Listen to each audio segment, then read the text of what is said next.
Okay, I guess we are here. I'm seeing if other folks are logging on. Eli, I know you're in chat. Just give me the thumbs up if other people are here. I'm only seeing myself. All right, we are going. All right, welcome everyone. My name is John. I'm going to be facilitating tonight's discussion. This is the premiere of the Real Americans on Voting video. After the video premieres, we're going to have a conversation with some of the folks from the video who participated in it. And then also we're going to have some other subject matter experts who are going to bring a really unique perspective to the video. I've been loosely involved in this video, just very loosely, just helping out some content in here. But this is a great piece from Jason Windsor at Real End of the World. If you haven't seen the original End of the World, it was one of the first viral videos from actually 2003, so E-Bombs World days. So Jason and also Eli Shell, who is producing this event, are on. They're going to be part of the Q&A as well, but they really helped produce this, and it's an incredible video. And we're going to premiere it in just a second. It's going to be a fun conversation tonight. A lot of great perspectives, a lot of great energy, but we would be remiss not to acknowledge the very recent passing of Ruth Bader Ginsburg. So we just wanted to acknowledge that at the start of this. Thoughts and hearts go out to her family and her loved ones. But with that, without further ado, we are going to premiere the Real Americans on Voting video. I totally used to be someone who didn't vote, and I just thought that it was stupid and it didn't matter. Oh, it's just one vote. What difference does it make? It's a messed up system. I don't always feel excited about my options. It's tough. I don't think that means that you shouldn't vote. Never do that. When you give up your vote, you also give up your right to actually speak out. You're kind of voiding your voice. You're kind of just screaming at a TV. Yeah, exactly. I'm not sure how to say this, but the point is like red wins or blue wins. It's so important to vote because it's not just a physical thing. It's a symbolic thing. We have a thing called social contract. When you don't have the people governing the government, there is no social contract. We don't have people that rule over us. We have people that represent us. It's our duty to have them listen. Just by casting your vote, what you're saying is, I endorse democracy over monarchy, over tyranny. We have this whole country that was created so that people have agency in what's going on around them. It was so important that we put it into writing. It's the 15th Amendment. Everybody can vote. We're going to make some money and we're going to do things our way. No. Throw them out and bring someone else in who has the character to actually get things done. It is on you to do some of that research. It's hard. It's annoying. Like, politics doesn't have to just be like politics. Policy and politics affect you every single day. Literally everything is politics. There's nothing that's not politics. The state of our community. Why is this here and not there? The health and education of our community. Within your own neighborhood, there's something that you care about. We have a responsibility to show up. Show up for your community. One vote is still a voice. If one person screams, you may hear it. If 100 people scream, you'll hear it more. As more Gen Zers turn 18 and get the right to vote. And it's a shit ton, like billions and millions. We're now their constituency. Everybody always says that like teenagers don't care about things or teenagers are lazy. That's literally the opposite of true. Young people all across the country are rising up, coming together. Coming to the table to say, I need to do something now. Because adults are really intimidated by us. And they're a little bit scared of us. It's true, I've seen them. Yeah, they're so much cooler than we were. We're here and we're together. We the people can make this stuff change. Now is the time for change. We have the power to do it. This moment is a great time to shake what the United States has been. What you want is something more for America. This is what you can do. Vote and make your voice heard. Show up. We can't call ourselves the greatest country in the world if we can't vote to make ourselves the greatest country in the world.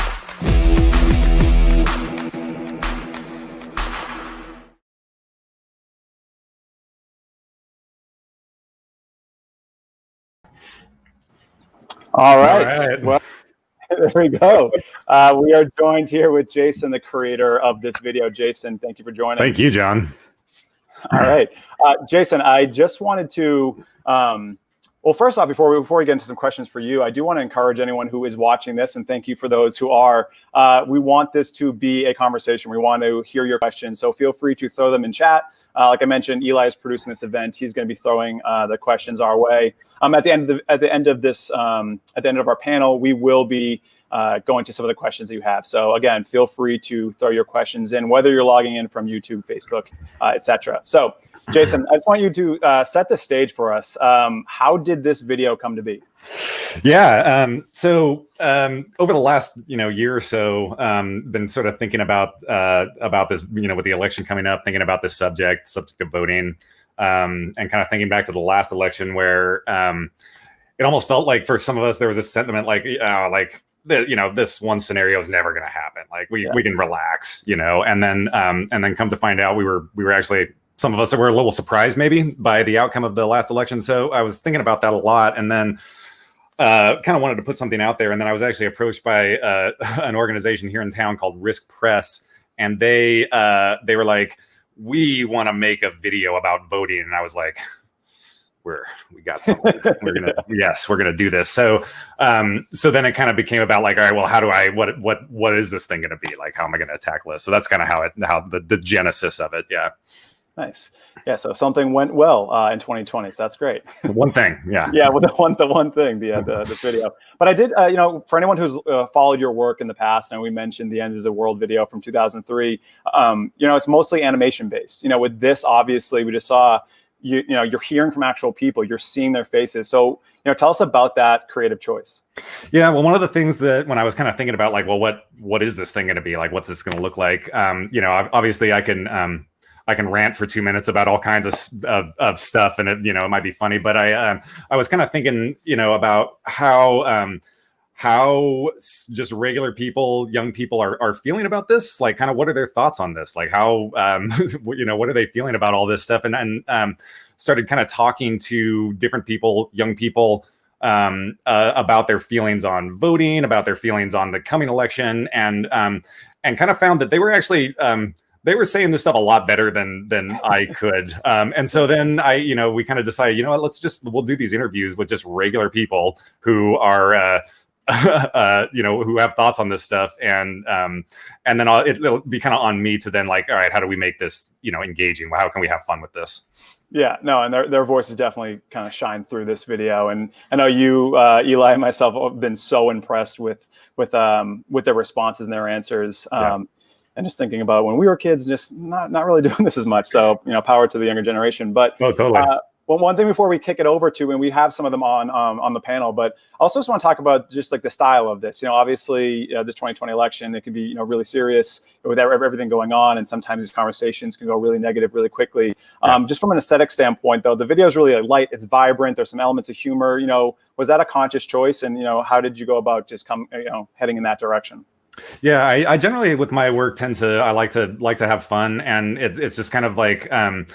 I think we've all felt a sense of burnout, just sort of with all the everything that is going on right now. And it's like, how can we talk about this stuff, and how can we engage with this stuff without just getting so tired and worn out with it? And for me, humor is the way to do that. Like when, if we, it's not that we can just say like, well, I don't like this, so I'm going to go stick my head in the sand. We have to talk about it. And to me, humor is the way that we can kind of keep going. We got to laugh. Yeah. Shake weight included. Yep. Shake weight included. Yeah. All right. Before we bring on the panel, one last question, I guess, end results. Like, what do you really hope comes from this video? I guess I hope that, kind of one of the things that kind of came up in conversation a lot is just some of the stuff that people feel about voting that I've definitely felt about voting. Just it can be very overwhelming. The candidates are, there's all these things that kind of can make it difficult to vote or to even want to vote. And I guess I hope that, people can kind of see this, have a laugh, and then just kind of dig deep and find that, we need to participate. We need to be active no matter what. We need to cast a meaningful vote. And so I hope that that's kind of what comes across in this video. Yeah, absolutely. All right. So without further ado, we do want to bring on, all these great people who took time out of their day, our panel, if you will. So I see them all kind of popping in here. And for folks who are watching, again, thank you. I'm seeing some comments come in. So Eli, feel free to throw in any of the questions that you see coming in. For those watching, you probably see some familiar faces on the screen right now. I got some folks from the video. To kick it off, I'm actually going to start with Alex. Alex, in the video, you talk about this idea of giving citizens agency and just how important that is to the DNA of our country. Can you just talk a little bit more about that? Just elaborate on that point a bit. Yeah, of course. So for me, whenever I think about why it's important to vote, I'm always drawn to the Revolutionary War and why this country was created. So obviously, we know the Revolutionary War largely happened because American citizens felt that they weren't being represented. I'm sure we all know the phrase taxation without representation. Hopefully that rings a few bells. So America was intended to be a democratic nation where it's a government of the people, by the people, and for the people. So if we're not voting, it's not a government by the people, and therefore it's not for the people. So my biggest thing is if you're not voting, you're giving up that inherent agency that we're all given by our citizenship. Yeah, absolutely. Yeah, no, this idea, you're basically giving up some of your rights just by the act of not voting in itself. Yinka, you talked about this, not just being a physical act of voting, like going to the polls or filling out, your absentee ballot, but this being also a symbolic act and really endorsing democracy. Do you mind just touching on that a little bit more and just really what you mean by that? Of course, happy to be here. I think the act of voting is so important. Not just because of the piece of paper, but because when you vote, what you're doing is saying that I endorse democracy, right? You're actually putting a ballot in for democracy before you put in a ballot for anyone who's on the ticket. And that itself means so much.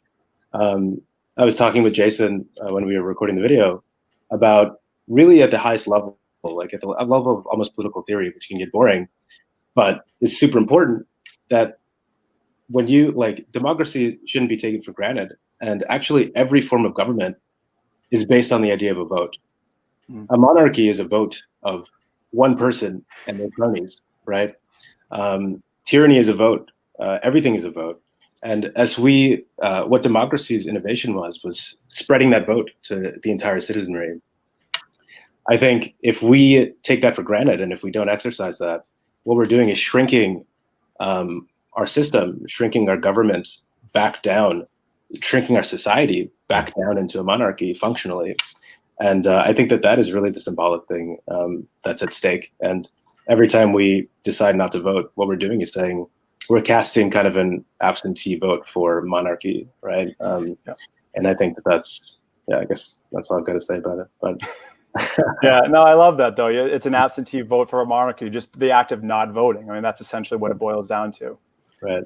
And the act of voting, just to jump in here, the act of voting is like we're so focused on the national, right? I mean, that's what we're always focused on, the act of like, well, we got to vote for the president. We got to but it's so much more than that, right, Yinka? I mean, there's there's local elections and that sort of thing, but even at the top, your vote for the person at the top is more than just the vote for that person, right? Right. Absolutely. I think that's a great point. And I think that, really tonight is a very timely moment to talk about that. And, very sadly, we all just heard that Ruth Bader Ginsburg passed.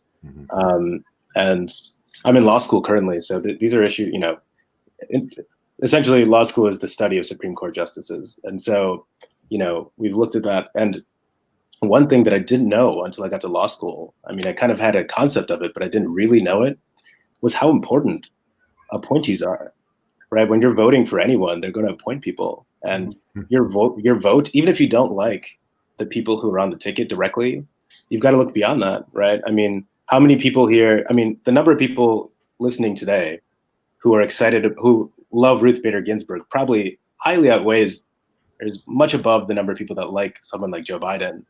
But those two decisions are so intertwined, right? When we vote for president, we're voting for RBG. She was appointed by a president that was voted for, and everyone else that we like who's in government as an appointee. And so those are things that we need to remember when we go to vote. It's more than just one person or a group so of you vote for one person, but that you're actually voting for one person who's going to appoint all kinds of other people, right? Right. Yeah. Exactly. Yeah. Exactly. There's a ripple effect there.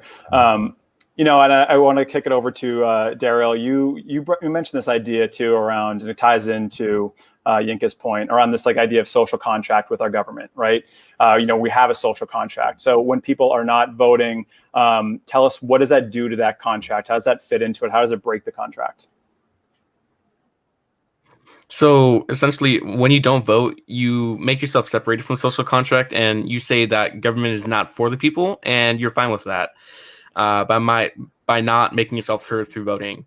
And this social contract has been a concept since 1762 when it was first published, and since the birth of this nation. And it's a really important concept that we need to keep going if we are going to have a stable nation that's for the people and by the people. Yeah. And just real quick, I know Jason and I talked about this at the very, before you all joined, of how inspired we are by the young people. My man Daryl over here is 16 years old and is much more knowledgeable than I ever was at 16. So Daryl, thank you. Dude, the most that I could do when I was your age is like I went to like anti-flag concerts and like, oh, I'm so angry about all this, and that was it. Yeah, so definitely a little bit more productive than that. But Jason, I'm sure that was a sight to see. I want to just kind of switch it up a little bit. We have Jessica on, who is a communications professional, vice president of a communications company. And Jessica, you are constantly working with leaders of various companies, both multinational to small companies, and a lot of it comes down to you're working with them on having challenging conversations. So when we keep on coming back to this idea of someone who might not share political views with you, or is saying, yeah, I'm just not going to vote, or I'm going to write in just like a celebrity name, that can elicit a feeling of anger. You could just laugh at them. Like, how do you make that more of a productive conversation so it's not just two people shouting at one another and having a shouting match that really just ends in frustration? How would you recommend having a more productive conversation?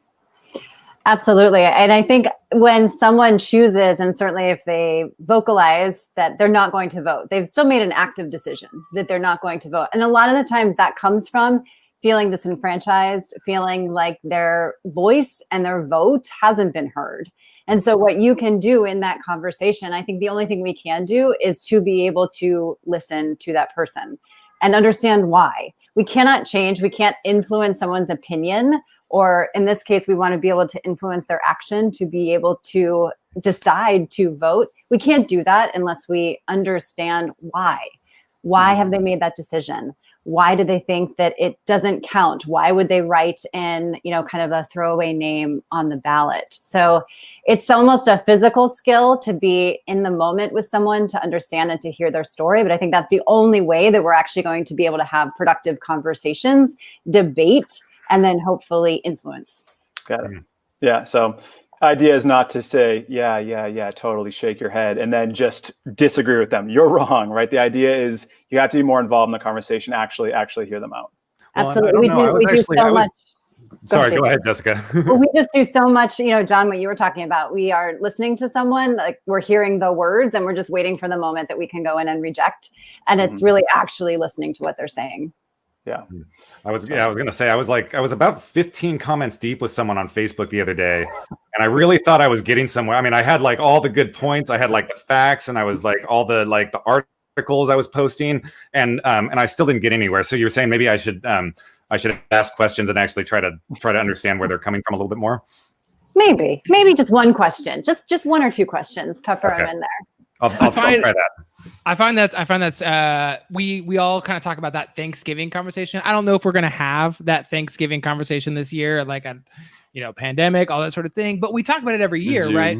Yeah, yeah, exactly. So, but like I do get into these what I call Thanksgiving conversations. I'm with my family that's from a much more red state, and it's difficult, to keep that to keep that I don't want to say anger, but that energy from rising and in your voice from rising. So I wonder, Jessica, John, anyone, do you have any tips on how to stay cool in those situations and how to approach that, how to keep your own sort of chemistry in a good place to create dialogue? John, you want to take it first? Sure. Yeah, you can fill in any blanks. I mean, I think really what it comes down to is when we get really angry, I think a lot of it does come down to what Jessica said of just thinking about a response. Like, how am I going to answer this? What am I going to say next? What am I going to say next? And we get really flustered. And sometimes it's just, maybe you just don't have the full story, right? So even just coming out of giving people the benefit of the doubt of just kind of understanding what are the layers behind what it is they're saying, right? Trying to understand the full story. You might actually have a chance at changing their mind or changing their opinion if you actually listen to them. What's going to be more frustrating is if you just have that back and forth, Facebook style argument. Hey, Jason, of just going back and forth with them versus just like let them talk. Like they're much more likely to listen if they feel heard. Yeah, I 100% agree. Please, Jessica, continue. And breathe, Eli. I mean, truly, it sounds so trite, but whenever we feel like we are getting worked up, and that could be scrolling and that could be in a conversation, I think taking a deep breath first, reminding ourselves that we're here to actually understand and get to the root. This doesn't mean you're not going to have a voice. This doesn't mean that there isn't a time for you to be able to share your opinion and your story, but it's just giving yourself almost a beat to be able to do that. Yeah. Yeah, and the tone is huge there too, right? I think that comes into play, right? If you're asking an open-ended question like, "Oh, why do you say that?" versus like, "Well, why do you say that?" Right? So it's like even if you are asking questions, like keep your tone in check at all times. So yeah, breathe, take a breath, and then ask open-ended questions, but just be aware of how are they coming across. I do want to. Ani is joining us with her friend Charlotte. Again, two awesome young people. Ani, we talked yesterday about you having a challenging conversation, right? You had a friend whose family, just doesn't believe in voting, and you had to have a difficult conversation. How did you handle that? Yeah, so I have a friend who's like about 1 year older than me. We both can't vote yet, but I was raised on the belief that you can't really complain if you don't vote. And I strongly believe in that. And like everybody else said here on this panel, it's important to hear the other person out, and it's important to ask them questions and why they believe what they do. I think that's an appropriate way to address any argument or any conversation. But it's also, for me, I also believe in saying why I believe voting is important and why I think it makes a difference. So like having two sides talk about where they come from in a peaceful manner will provoke more positive action, and also just you can't really complain if you don't vote. Yeah. I think that was the piece that you said your dad gave you some good advice. Was that the advice? Yeah, my dad raised me on that. Yeah. Can't complain if you don't vote. Dads. I also firmly believe that you can't complain if you don't vote, and I follow through with that. Last week, although I'm 16, I pre-registered to vote in my state, which allows me to give my board of elections my information, and they automatically register me when I turn 16. So being able to do that is really helpful, especially for those like me who forget easily to do stuff. So yeah, acting on your beliefs is essentially going to the polls. And if you're not old enough to go to the polls, pre-register and go to the polls when you can. Yeah. Yeah, and I want to pull in Sarah here, because Sarah, you're a middle school teacher in the Bay Area. You're really involved with your students. You participate in coaching and teaching, also a lot of leadership programs. And you mentioned that even kids who are 13, 14, really active. So what do those conversations sound like? And then how do you, as a teacher, right, as a role model, how do you facilitate that conversation without imparting like too much of your own beliefs? Yeah, I mean, I think as we've seen, young people today are like so socially and politically conscious, right? And they're aware of all these issues that are rising in their communities, and they want to get involved in any way that they can. They're leading protests and walkouts and demanding reform on school policies. And I think that's so incredible. They recognize the urgency of taking action, and they don't want to have to wait until they're of voting age to make a difference, right? And so I think, it's really important that with young people and wanting to get involved, a lot of that has to do with them having the access to the internet and being on social media. And with that accessibility to all of this information, kind of figuring out how to sift through and process the information, right? And so I feel like our role as educators is to go through the process that we would as adults of preparing ourselves to vote, informing our opinions on and stances on different issues, and then, when the time comes, feeling empowered and prepared to vote. So helping the students research and look at the information, and then give space at school to discuss, to question the information. Where are these sources? What are these sources? Are they reliable? And then talk to each other, kind of how we would as adults, and how many of you are saying, talking to our family, talking to our friends. How do we feel about these issues? And then therefore feeling confident and empowered so we can then go out and vote. Yeah, absolutely. Well, I love the idea too, like you mentioned, of just questioning the news or questioning what you're seeing, like doing your own research, like really encouraging people to do that. And Alex, following you on social media, you really do a good job at this, where you'll post stories or you'll research maybe like a lesser known topic or something that's around politics or social issues, and you do the research yourself and you put it out there. So what motivates you to do this? What type of responses have you gotten from doing such work? You're on mute.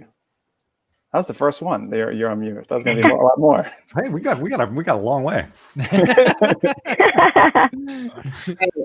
We're good now. You're good. You're good. Yeah. Okay, so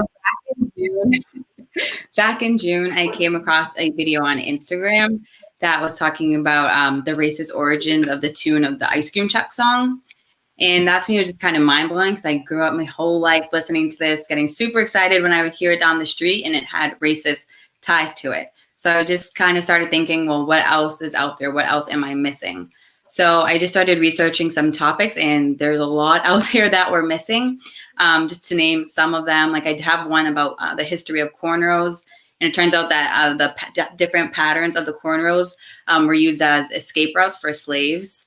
I have another one on the history of gynecology and about how slaves were used as basically guinea pigs in the beginning procedures when anesthesia was available but was not provided to them, because there was common belief that Black people didn't have the same pain tolerance as white people. I do another one about the history of Jewish people and Black people at HBCUs. I do a couple where I just like debunk sort of stereotypes, like Black people loving watermelon, and just things like that. Just a lot of, I call them hidden history. That's what like the series of posts are called. And I really wasn't expecting people to engage with the post the way that they have. I was really shocked at a lot of the positive comments I got. Most people were very thankful, just saying, I appreciate you taking the time to do this. I can't believe I never learned this. A lot of the people that I follow are my age. So I graduated 2 years ago from college, and some of them are older. And so we've been through the whole American school system, and not once were we ever taught this or mentioned this. So a lot of people were shocked, a bit mortified at some of the things because they couldn't believe that it actually occurred, but mostly just very thankful. No, I mean, just personally, I'm really thankful. I mean, I love the content and have learned a lot. And I do think that's so important because, again, it's like, well, I know you and I trust that you would do your research. And I think that that's really important that, we don't have to go to your traditional news outlets to get real information. And Charlotte, I know you're over there. I'm going to bring you into the conversation, you and Ani. I mean, what are some of the things that you're seeing that your friends are doing, in terms of, young people, in your own networks, like empowering others, or, what are some of the things that you have done in terms of spreading, the right news?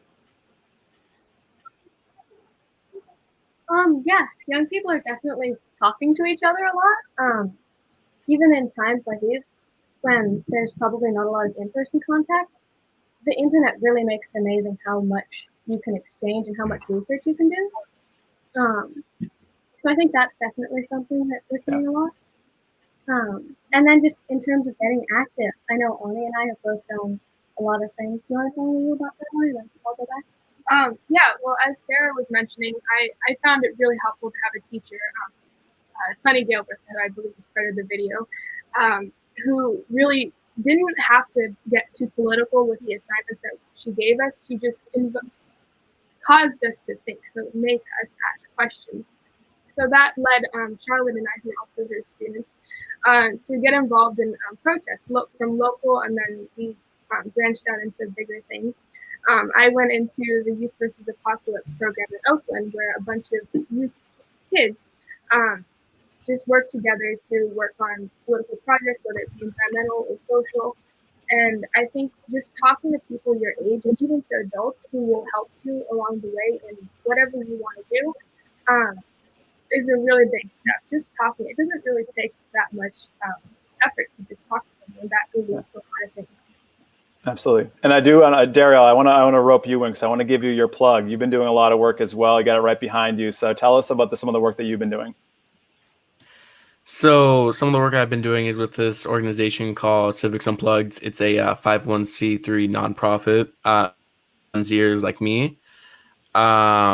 My work has been surrounding supporting other Gen Z projects that have been promoting what an ideal American democracy in the future would look like. For example, I'm working with this organization called DICE that Civics Unplugged supports. That's essentially is a diversity inclusion education program that brings curriculum and other resources to schools, organizations, and universities, inclusion training. Other instances where I've helped out is in my home state of Florida. I'm advocating for an issue that's going to be on the ballot to open up the primaries. It's an election issue. And just in general, a lot of changes are happening on my school campus to make it more inclusive. So yeah, I've been doing a lot of work right now recently. That's awesome. And we got someone coming in. Is it civicsunplugged.org?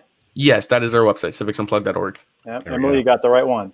All right. I do want to take the time right now. I think right now is the time of the conversation. We're going to open the floor to questions. Is that right, Eli? Yeah. It is. We don't have a whole lot of questions, so please, you guys, feel free to jump in with If you're watching, with any of your questions. You now have to ask us a question. If you're watching, we are so serious. To ask us a question. We are so serious. I did want to just touch on like just my joy around seeing young people being such a part of this. Like John was mentioning earlier, John and Jason and I have all talked about how when we were younger, when we were in our 20s and even in our late teens and stuff, becoming a part of politics was not part of the equation. That was for someone else. That was for older people. That was for, we would go to a Black Flag show or protest the Iraq War, and then that was it. There was no other aspects to it. So to see young people getting so involved has been great for me. It just warms my heart to see, folks in their early 20s getting involved. I've been working with someone by the name of Richard Raya. He's going for city council in my own district in District 5 here in Oakland. And he's a young guy and he's got some great ideas. He also, another person in the same here just in Oakland is a woman by the name of Zoe Lopez Meraz. And then there's Carol Fife, who's made national news. She's a younger person who's she did Oakland Housing for Moms. It's been pretty like an incredible story, kind of watching her do what she does and really advocate for housing, which is a big deal here in the Bay Area.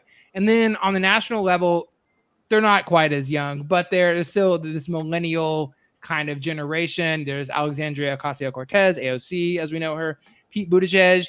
And then on the other side, there's Dan Crenshaw, who we're all millennials. We're all getting involved. And it just really, I think it's really important that we get this sort of young blood in. I know we're all voting for the difference between a 74-year-old and a 77-year-old, something like that, but it's more than just the top of the ticket, right? There's a lot of things you can vote on. So something I just wanted to touch on.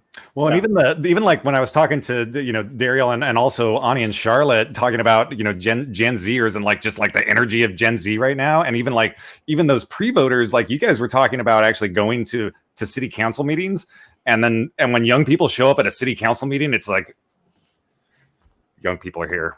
Like, oh my God, like, what are they like? Everybody's like eyes on them. Like, what are they saying? It's like, there's like a power there for young people. Is that right? Do you guys feel that? Yeah, that's usually the case that happens. So an issue that we had in my school districts a few weeks ago, we actually had our first major change to our dress code to make it more less lenient on our female students. It was the first major change in our dress code since our system, and I wouldn't doubt since I was born. So we had this 3-finger strap policy where females had to have their entire shoulders covered. Now it's you just have to have straps on. And that initiative was mainly led by teenagers and student government advocates and just students overall. I did not see one adult in that room giving a comment. That is, yeah. That's great. Another thing, we had a few comments about this, and I think it's important to touch on, is we actually have a national shortage of poll workers. We've got comments from Bob Mamba on YouTube talking about that. it's important to help make sure that everyone can vote. I have actually signed up to be a poll worker. I haven't gotten the reply back whether I'm going to be a poll worker or not. But I do think it's important, especially for if any young people are watching. It's the folks. I don't know if you guys have ever been voting live in person. You see that often the poll workers are retired folks. They have the time to do it. It's not a big deal for them. They believe in the system. Well, in a pandemic that affects older folks specifically, that can make it difficult. So I would love to see young people step up and really become the poll workers, like a big mass uprising of young people to make sure that we get a full vote, right? Yeah, no, that's a really great point. Although now we're going to be really intimidated walking into the polling section. It's going to be a bunch of teenagers. Yeah, exactly. Trying to I'm also young. I think there's so much. I like what Eli is saying. There's so much that can be done, that you can do. What Alex is doing, Alex, what you are doing as far as being curious and getting more research and communicating that out and sharing that information, that is such a service to those who follow you in the community. And I just hope everyone starts to follow you now. I think just asking questions and digging deeper, and don't take all of the news that were thrown at surface at face value. Ask questions and dig deeper, and then share that out, right? And that, I think there's so many ways that we can help motivate people, either that day as a poll worker or right now. And I think we're going to be okay looking at this panel and this discussion, remembering also what I was doing when I was before 20. Pre-20. Pre-20. Speaking of this idea of sharing information out, I don't know if we want to switch to this, Eli, unless there's some questions going in, but. I think we can go ahead and move forward. Yeah, absolutely. All right. So yeah, in terms of sharing things out, and I'll kick it over to Jason in just a second, but just to end, there's this idea of, committing to your vote, making your vote public. So Jason, why don't you just introduce this idea, and this is how we're going to actually close the show. Yeah. So, there's been a lot of talk about, there's a variety of issues surrounding just being able to vote this year, and we all kind of are hopefully aware of that. And so one of the things that we can do is, obviously, we can vote early, and what a lot of people are talking about is just making your vote plan, right? Yeah. Just not leaving it to the last minute. Have some idea of what you're gonna do. Write it down, physically write it down, right? And so, in our household, we have 2 kids, young kids. And we like to, they're involved in everything. And so we're here in California, so we mail in, we do absentee, but then we also, sometimes in years past, we've actually gone and dropped it, even though it's the mail-in one. And so we typically, we sit down with the kids, and they ask us about, we have little political discussions with a 3 and a 6-year-old. So that's how we do ours.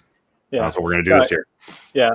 So this idea of plan the vote, and really, it's kind of the idea similar if you have a New Year's resolution, you're much more likely to commit to that resolution if you make it public. If you let your friends know, your family know, right? Just saying it out loud and holding yourself accountable. So that's really what we're trying to do here today, is hold ourselves accountable. Come election day, what are we going to do? And I know we got some young folks who aren't ready to vote, and we're excited for when you can. So you can talk about what you're going to do to maybe help others stay committed to voting. So that's how we're going to close today. We're going to go around. I'll give, what is our plan? And then anyone in the comment section, write in what your plan is. What are you planning to do come election day? What can you commit to? A bunch of strangers in the comment section. So so Jason, we had you go. I'm going to then just go around to the folks who are in front of me. So next to you is Alex. So Alex, what is your plan? You're on mute. Number 2. Right, we're getting there. My plan is I'm going to text my 2 sisters and my mom, and I'm going to get us all together and make sure we head to the polls together. So no one has an excuse and say they forgot or anything like that. Do it together. I like that. Yeah, that's great. Yinka, what about you? So this is my last day in the United States of America. I'm moving to France tomorrow, but I've registered to get a ballot sent to France, or USPS, or whoever is going to be bringing it there. but I'm gonna send it back, and I'm also gonna try to get everyone else who's an American there to vote. Can continue to push. All right, Dario, how are you going to do your part?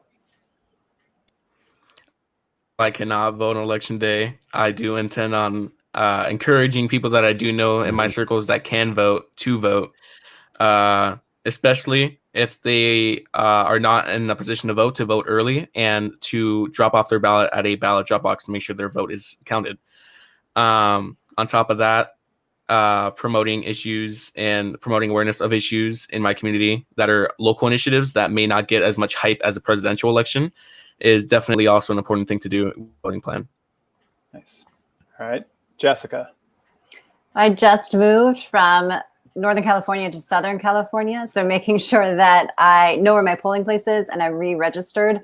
And then it's already on my very public work calendar with a big block that says do not schedule voting in the morning, first thing in the morning. I also want that sticker to show for the whole entire day that hopefully might inspire some other people to block the same thing on their calendar. Nice. All right, Sarah, how about you? What's your plan?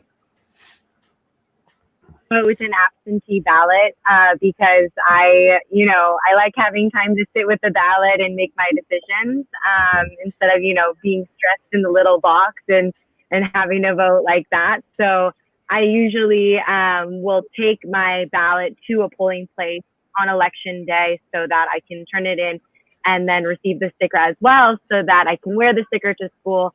And, hopefully that will spark conversations with my students. So my plan is to find a polling place close to my house so I can still drop it off and wear the sticker when I'm on my distance learning call. All right, Ani and Charlotte, how about you? How are you going to help your own network, your own families commit to their vote?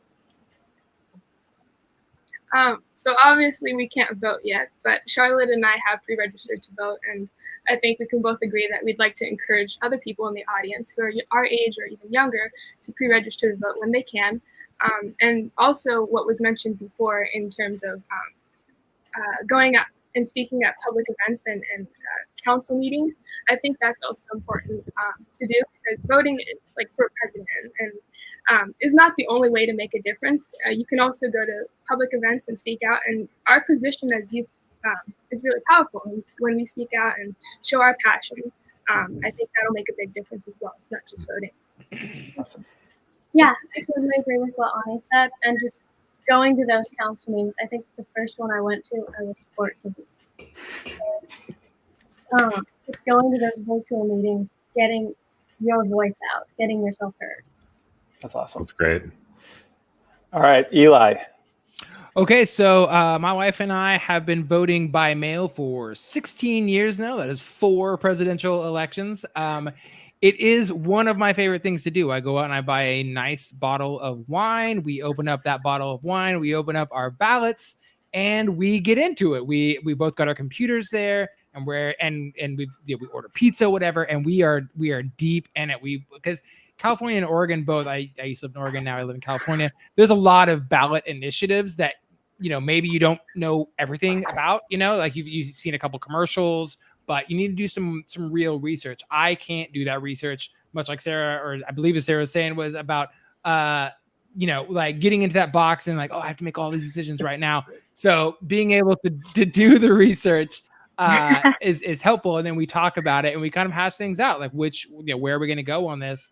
And then the next day we go ahead and take it. I've taken it to the post office box, but I really do enjoy taking it down to City Hall, dropping it in the ballot box, getting that sticker, and proudly displaying it, putting it on social media, all that sort of thing. Nice. Yeah, and mine, I'm just kind of taken from a few of you, but I love the idea of getting the ballot, doing it at home, because just like Sarah, like Eli, it feels like standardized testing, like almost like SATs. I'm like, I've got time, there's pressure. So I would like to spend some more time with it. But also I think carving out that time, blocking it off on your calendar, right? Like even from a work perspective, letting people know too, hey, do not block this time. I am voting. Because again, it just takes, you can have influence on other people. So maybe that encourages others to do the same. And I the vote sticker, I mean, it was funny. Just years ago, I saw that. I was like, everyone's wearing the sticker. But now it's so much more symbolic. And if it just reminds one person, I mean, that's huge. Yeah. So I just want to close this out. I think we're up on time.